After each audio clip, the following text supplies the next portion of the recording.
What's up, guys?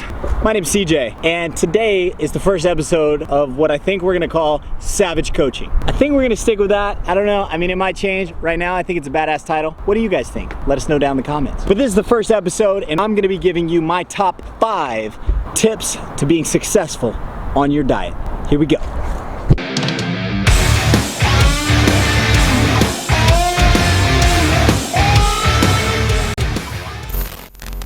Now we're gonna go and I'm gonna go finish my Modelo and tequila shots, and I'm gonna probably get a couple more fucking tacos. All right, guys, first episode of Savage Coaching. Welcome to the channel, by the way. If you're not subscribed, do me a huge favor and consider subscribing. For those of you that are already subscribed and may not know who I am, my name's CJ, and I've been a personal trainer slash fitness professional for over a decade now. I know, I don't have as many gains as some of the other athletes. Bear with me, I actually know a little bit of stuff. So today is the first episode of what we're calling Savage Coaching, and I'm gonna be giving you my top 5 tips for being successful on a diet. So let's jump right into it. All right, guys, tip number 1. Now look, this one might feel obvious, but I'm gonna be honest with you, a lot of people screw this up. So I gotta put it up there, okay? We gotta make this real dummy proof. And the first tip is gonna be clear and specific with your goals. See, the thing is that a lot of people actually fail on their diets because they find themselves in this kind of merry-go-round of like changing what it is they want. You know, you start off with saying like, man, I just feel fat today and I need to shred. And then like 2 days into your diet, you're like, oh, I'm feeling skinny, I need to bulk. The fact is that you have to be specific with your goals and you have to be dedicated to them. Exercise some discipline by really defining where it is that you're going and sticking to that. If you find yourself on and off the goal, then you actually end up getting nowhere. Just kind of like starting it and then changing it and starting it and changing it. And at the end of the day, you're never allowing yourself enough time to actually make positive change. So tip number 1, gonna be define that goal and stick to it. All right, tip number 2. Now look, I know the first 2 tips are gonna seem a little obvious to a lot of you guys out there. If you already have experience, if you're past some of this, you're like, CJ, tell me something I don't already know. Hear you, but hold on, maybe the latter tips are gonna help out. This one is also an obvious one, very similar to number 1. As a matter of fact, we'll call it an extension to tip number 1. So number 1 was define your goal, be specific, and stick to it, right? Well, number 2 is gonna be to divide that goal up so that you have realistic expectations and you can give yourself kind of a reward system. You see, there are long-term goals like, you know, I want to be 200 pounds and shredded, just jacked and veiny and crazy. I want to be an IFBB pro. You got these big goals. I hear you. Maybe you want to lose 150 pounds. Great. I'm not telling you to not do that, but what I am telling you is that is that's a big goal. That's going to take a long duration. But one of the things that's going to help you out psychologically so that you don't fall off track, because it's almost so far that's hard to see out in the future, right? You're gonna divide that big goal up into small, meaningful, short-term goals. So instead of losing 150 pounds, I want you to say, you know what? I'm gonna first focus on the first 10. First 10 pounds, that's what I'm gonna focus on. Create a milestone. Maybe you wanna get jacked and huge and all that stuff, but maybe start off with something like, you know what? I'm gonna put on a pound of muscle. Something really simple, but basically take your large macro goal and divide it into more micro segments so that you feel like you're accomplishing something, you're getting somewhere, and it just gives you that psychological reward and motivation that's gonna help you along this journey.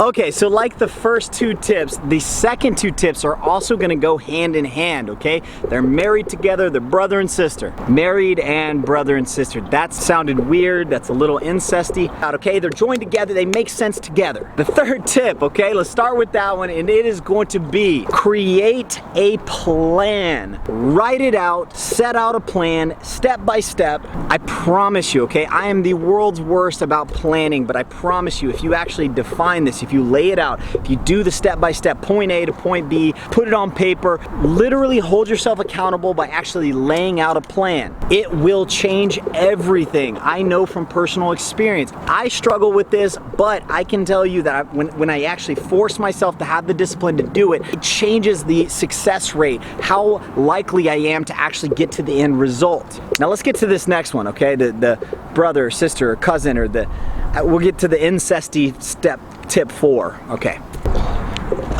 Okay, tip number 4, like I mentioned, is gonna go hand in hand with tip number 3.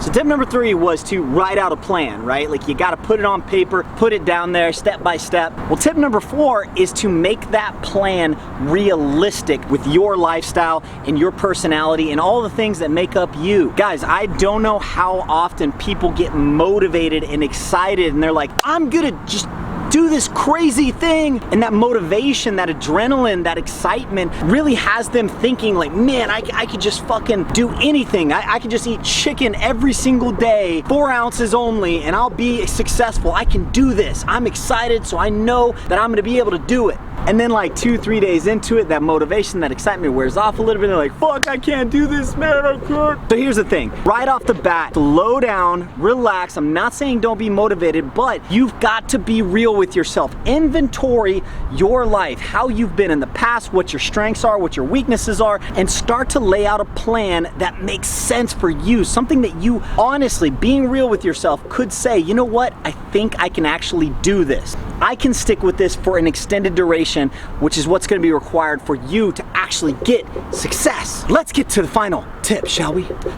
All right, guys, the final tip is going to be have patience. Look, the fact is that this fitness game is a long game. You've heard it before, it's not a sprint, it's a marathon. I feel like that's so cliche, so I'm not gonna say that, but it's also not wrong. This is just a long-term deal, and you've got to be realistic with the amount of time that it's gonna take to actually get to your goal. Now look, not all goals are created equally. 150 pounds is not equal to 50 pounds, which is not equal to 10 pounds. Building muscle is a really long, slow process. But also depending on the type of person, depending on there's so many variables that come into this, but the fact of the matter is that almost anybody that was ever successful in a very big macro goal, it took time. And another reason that patience is so important is that you have to plan for something going wrong. You know, we want to map out things like, you can lose 1 to 2 pounds per week. And that's great, okay? That's not actually wrong. However, it doesn't consider the hiccups. It doesn't consider the potential fallout. It doesn't consider the thing that happened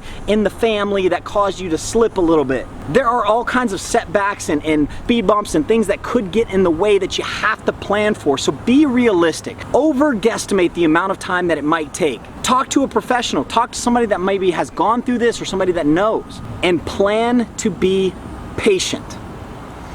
All right, back in the car. Well, this was the first episode of Savage Coaching. Now listen, I would love to hear your feedback, guys. What do you think about this series? Do you like the idea? Do you want to see it different? What do you want to see us talk about? Do you hate me? I don't know. So anyway, let us know down below in the comments. Your feedback is incredibly important to us here at Primeval Labs. Also, for those of you that are watching this and you're like, wait a minute, you didn't tell me macro ratios, you didn't tell me calories, you didn't give me, how to get my resting metabolism. I know, because that's not what this video is about. This video is some key psychological things that you have to consider before even getting into the details of your diet that's gonna make you successful. But don't worry, because I actually plan on giving you another top 5 list that's gonna be practical tips that you can start implementing ASAP to get you closer to your goals. Stay tuned, subscribe to the channel, likes, comments, thumbs up. We'll see you guys later. Bye, savages.